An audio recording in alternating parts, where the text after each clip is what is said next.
Boa tarde, paz do Senhor Jesus para todos os irmãos. Passando aqui rapidamente para deixar uma reflexão no nosso dia de hoje, nesse sábado abençoado que o Senhor nos deu. E eu quero deixar aqui uma reflexão a respeito do amor, que está em 1 Coríntios capítulo 13. 1 Coríntios 13, 1 diz assim, olha, ainda que eu falasse a língua dos homens e dos anjos e não tivesse amor, seria como metal que soa ou como o sino que tine. Ainda que eu tivesse o dom de profecia e conhecesse todos os mistérios e todo o conhecimento, e ainda que tivesse toda a fé de maneira tal que transportasse os montes e não tivesse amor, nada seria. Ainda que distribuísse toda a minha fortuna para sustento dos pobres, e ainda que entregasse o meu corpo para ser queimado, e não tivesse amor, nada disso me aproveitaria. O amor é sofredor, é benigno, o amor não é invejoso, o amor não trata com leviandade, não se ensoberbece, não se porta com indecência, não busca os seus interesses, não se irrita, não suspeita mal, não folga com a injustiça, mas folga com a verdade. Tudo sofre, tudo crê, tudo espera, tudo suporta. O amor nunca falha, mas, havendo profecias, serão aniquiladas. Havendo língua, cessarão. Havendo conhecimento, desaparecerá. Porque em parte conhecemos e em parte profetizamos. Mas quando vier o que é perfeito, então o que é em parte será aniquilado. Quando eu era menino, falava como menino, sentia-se como menino, pensava-se como menino, mas logo que cheguei a ser homem, acabei com as coisas de menino, porque agora vemos por espelho em enigma, mas então veremos face a face. Agora conheço em parte, mas então conhecerei como também sou conhecido. Agora, pois, permanece a fé, a esperança e o amor. Essas três, mas o maior destes é o amor. Meus amados irmãos, quero falar nessa tarde, nesses momentos aqui, eu quero falar a respeito do maior dom, que é o amor. Nós não podemos falar que amamos somente, meu primo Mauro, Deus te abençoe, não podemos falar que amamos uns aos outros se nós somos pessoas comuns que erram, falham, que pecam toda hora, todo momento, pecamos em atos, gestos, em atitudes, pecamos ao falar das pessoas, pecamos ao denigrir a imagem de outras pessoas. Boa tarde, Deus te abençoe. Então, ou seja, não adianta uma pessoa dizer que ela é cheia de Deus e ela não ama um mendigo, ela não ama aquelas pessoas que muitas das vezes falam mal, né, da gente. Tem pessoas que não gostam da gente, mas isso, Jesus, ele nos dá um grande exemplo. Exemplo de amor é quando todos aqueles homens, os fariseus, estavam ali no alto da cruz, né, crucificando ele. Eles disseram assim para Jesus: olha, você salvou a outros, agora salva a si mesmo, desce da cruz e nós vamos crer em você. E ali naquele momento, ele olha para os céus e ele diz: Pai, perdoa eles porque eles não sabem o que fazem. Ou seja, Jesus ele não morreu somente para aquelas pessoas que o aclamavam ali, não morreu somente para aquelas pessoas que estavam ali ao pé da cruz chorando, né, se martirizando porque eles tinham morrido. Não, Jesus morreu pela humanidade, ele morreu por todos os pecadores. E o amor maior hoje, o que tem faltado é o amor dentro de todas as igrejas, todas as denominações. Quando eu falo de igreja, eu falo de pessoas que atacam outras pessoas simplesmente porque não tem o mesmo credo, porque não acredita na mesma doutrina. E muitos irmãos eu tenho visto por aí atacando uns aos outros, e nem Jesus ele atacou ninguém. Olha, a única forma que nós temos para convencer alguém de um erro, de um pecado, é o Espírito Santo de Deus. Nós, como seres humanos, quem somos nós diante da grandeza diante de Deus, diante da magnitude de Deus? Deus tem os seus meios de salvar, Deus tem os seus meios de tocar e transformar cada um de nós. Eu costumo dizer que Deus ele tem uma forma de comunicação, e a forma de comunicação que Deus tem de comunicar com cada um ser humano na Terra, porque nós somos seres humanos e somos individuais. Deus, ele não trata a gente como série. Ele não pode tratar a minha vida como a vida do outro. Por quê? Porque os meus pensamentos são diferentes. A minha vida é diferente da vida do meu irmão. O meu pecado talvez seja um pecado pior ou menor do que o meu irmão. Então Deus, ele trata cada um de nós como espécie, como filhos, e separadamente ele trata em respeito de pecado, em respeito de misericórdia.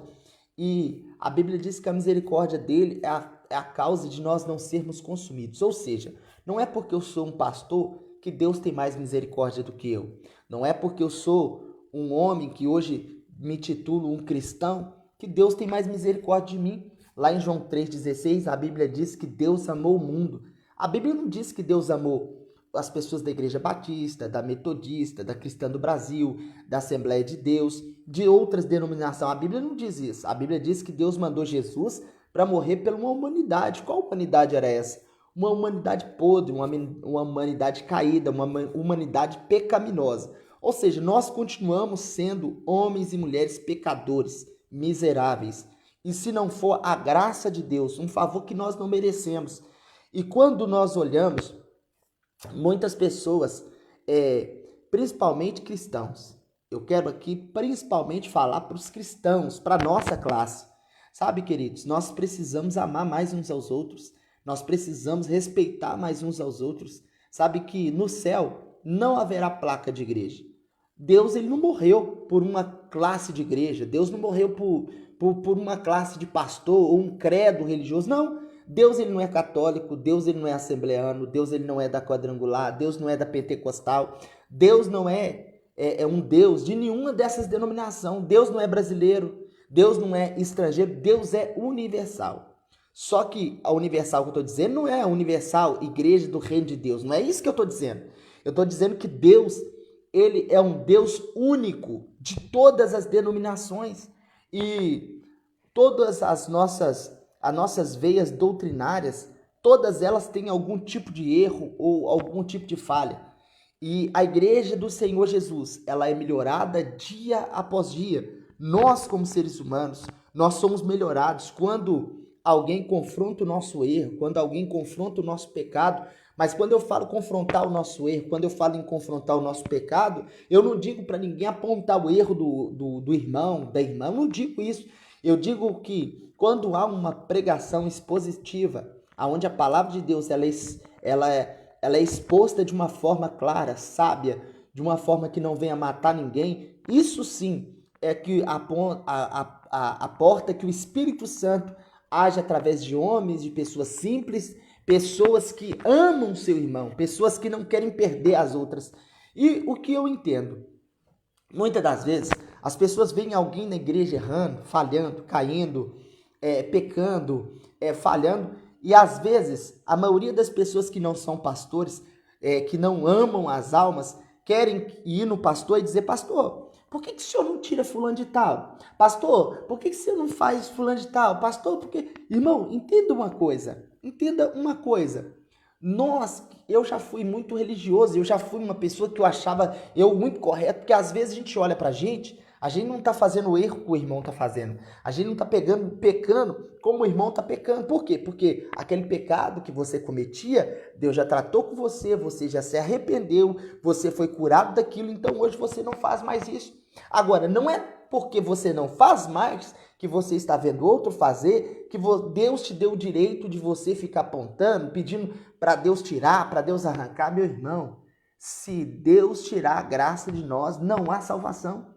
Não há salvação se Deus tirar a graça. A Bíblia diz que não foi você que escolheu a Deus, mas ele escolheu você, está lá em João. Ele nos escolheu antes, pecadores, blasfemadores, errôneos. Ele nos escolheu a si mesmo. E olha só que coisa linda, se Deus já te transformou, ore para que Deus possa transformar o outro. Peça ao Senhor que o Senhor possa fazer essa obra de salvação na vida do outro também, que está errando, que está falhando. Ah, pastor, mas essa pessoa erra demais, essa pessoa falha demais. O que Jesus disse para Pedro? Pedro perguntou a Jesus assim: Senhor, quantas vezes eu devo perdoar o meu irmão? Ele disse: 7. Ele disse: 7? Aí depois Jesus disse: não só 7, mas 70 vezes 7. Meus irmãos, Jesus ele estava falando em um nível de perdão elevado e muitas pessoas não conseguem compreender o que é o perdão. O que é o perdão de Deus? O que é o perdão das pessoas? Por quê? Porque para Deus perdoar é fácil. O difícil é para pessoas perdoarem. Deus ele perdoa cada atrocidade, queridos. Deus perdoa traficante, Deus perdoa prostituta, Deus perdoa matador, ladrão de banco, Deus perdoa qualquer tipo de pessoa. Mas nós que somos seres humanos, nós temos a dificuldade de perdoar certo tipo de pecado, se eu posso dizer assim. Ou seja, meus amados irmãos, nós sabemos que nós precisamos vigiar. Mas nosso Deus é um Deus que perdoa qualquer tipo de pecado. Numa igreja não há só pessoas que vieram de uma vida certinha. Não, eu tive uma vida errada e Deus me perdoou da minha vida errada.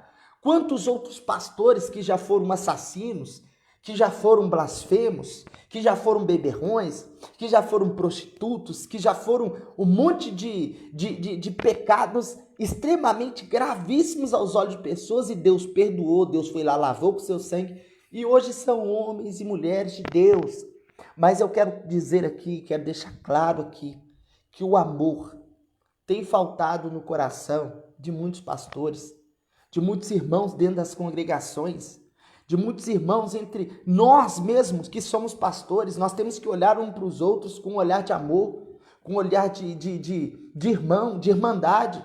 Ou seja, tem muitas pessoas achando mais afago no mundo, nas obras da carne, porque dentro da igreja. Por quê? Porque muitos irmãos têm se achado santo demais. Meus amados irmãos, cada dia que passa, eu vejo o quanto eu, como homem, como pastor, como pai, como irmão, eu preciso melhorar. Eu preciso ter minha vida transformada por Deus.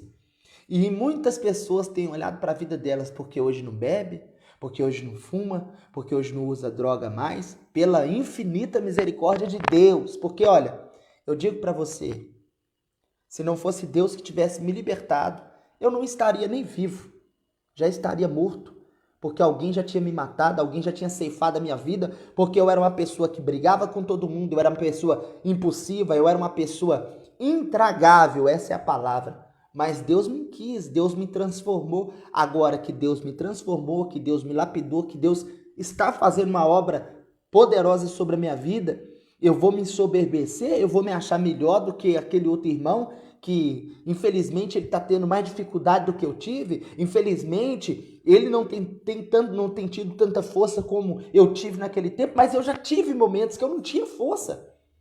E quem também já não teve força para lutar contra o pecado, para lutar contra as suas vontades carnais? Então, estou dizendo aqui, nós precisamos amar. Não adianta ser profeta, não adianta ser pastor, não adianta ser bispo, não adianta ser papa, não adianta ser nada, não adianta ser ancião, não adianta nada se não houver amor. Amor. Se não amar as pessoas, se não amar o seu próximo. Jesus disse que o maior mandamento, o segundo maior mandamento, o primeiro, amar a Deus acima de todas as coisas, primeiro mandamento. E o segundo mandamento ele resumiu em amar o próximo como a ti mesmo. Se nós amarmos o próximo como nós amamos, nós não queremos prejudicar nós, não é verdade? E por que nós queremos prejudicar as pessoas na nossa volta? Por que nós queremos prejudicar as pessoas que estão à nossa volta? Então, meus amados irmãos, é um momento de reflexão, para pensarmos a respeito de tudo que estamos vivendo. Sabe, há momentos que nós estamos no meio cristão, eu falo no meio de outras pessoas, sabe, da nossa classe evangélica, e me dá desprazer tem hora. Sabe por quê? Porque pessoas nos tratam indiferente, nos tratam como nada. Então vamos amar, vamos respeitar, vamos acolher, vamos pedir a Deus para Deus nos dar direção, vamos pedir a Deus para Deus nos dar paz, para Deus nos dar uma vida sossegada. Há uma estatística que fala que o nosso país é 70% cristão. Mentira, mentira. É uma grande mentira. Por quê? Porque muitas pessoas se dizem cristãs, mas não amam o seu próximo. Não ama a pessoa que está do seu lado. Não ama as pessoas que estão caídas. Não ama... A maioria dos cristãos olham as pessoas que estão por baixo como se fosse um nada, como se fosse um lixo. Lembra do que Jesus disse lá na parábola do samaritano? Passou primeiro um levita, passou um sacerdote e todos passaram de largo, fingiram que não estavam vendo aquela situação. E quantos de nós estamos vendo muitas situações à nossa volta a respeito de pessoas que precisam da nossa palavra, precisam das nossas orações e nós temos passado por lá. Então nós precisamos fazer a diferença.